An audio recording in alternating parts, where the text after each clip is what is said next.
இதுக்கு முன்னாடி இருந்த கட்சியா இருக்கட்டும், இவை ரெண்டுமே தேர்தல் வரும்போது மட்டும் அது பத்திரிகையில தாய்மாமன் பெயரை போடுற மாதிரியே மறக்காம கட்சித்தீவை மீட் பண்ண சொல்றாங்க. ஆனா இது வரைக்கும் எந்த நடவடிக்கையுமே எடுக்கிறது இல்ல. அதை பத்தி பேசுறது கூட கிடையாது. ஃபர்ஸ்ட் நீங்க அதிகாரத்துக்கு வந்தா எந்த முறையில கட்சித்தீவை மீட்பீங்க?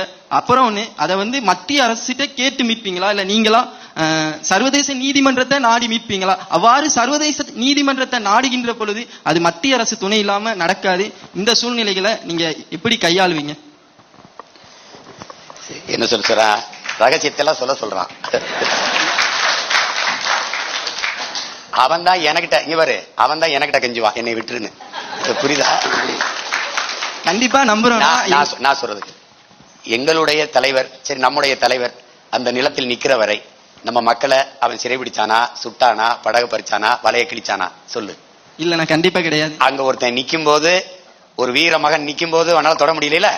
இங்க உங்க அண்ணன் உட்கார்ந்த போது அவன் தொட்டுட்டான்னா நீ நிக்க. கண்டிப்பா கண்டிப்பா அந்த நம்பிக்கை இருக்குன்னா அதனாலதான் நீ கச்சத்தீவை ஏடுன்னு சொன்னில. அவன் இப்ப பாரு நம்ம ஆளுக்கு கதர் வாங்கி பாரு. என்னங்க இப்படி பண்றீங்க? எப்படி பண்றோம்? நான் நெய்தல் படை கட்டும் போது உனக்கு இதை எப்படி சொல்றதுன்னு தெரியல. அதுக்கு ஒரு வழக்க போட்டு வேற வச்சிருக்கான் என் மேல.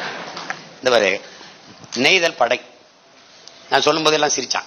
நீ கோஸ்ட் கார்டுன்னு வச்சிருக்கீல்ல, அதை நான் தமிழ்ல நெய்தல் படையா கட்டுறேன். கேரளாவில் பினராயி விஜயன் கட்டி நான் சொன்ன மாதிரியே சீருடையெல்லாம் போட்டு அணிவகுப்பு நடத்தும் போது இவன் நான் சொல்லும் போது என்னை கேவலமா பேசுவான். என்ன சொல்றவன் சீமாங்கிறனால அவனுக்கு சிரிப்பா இருக்கும். மீனவர்களை அந்த படையில் எடுப்பேன். அவனுக்கு கல்வி தகுதி இருக்காது, உடல் தகுதி இருக்காது. முதல் தகுதி நீச்சல் தெரியுமா, படகோட்ட தெரியுமா, புரியுதா? படையில எடுத்துருவேன், பயிற்சி கொடுத்துருவேன். நீ சாப்பாடு கொண்டு வர, பெட்ரோல் கொண்டு வர, அதெல்லாம் பேச்சு கிடையாது. நான் கொடுக்குற கையெறி குண்டை கொண்டு வரேன். எப்படி குண்டை கொண்டு வர? அவன் தொட்டான்னா தூக்குடா அப்படின்னு போட்டேன்னு வச்சுக்க. தமிழன் யார் என்பது எனக்கு தெரியும், சிங்களம் யார் என்பது எனக்கு தெரியும். ஒரு தடவை போட்டேன்னு வச்சுக்க.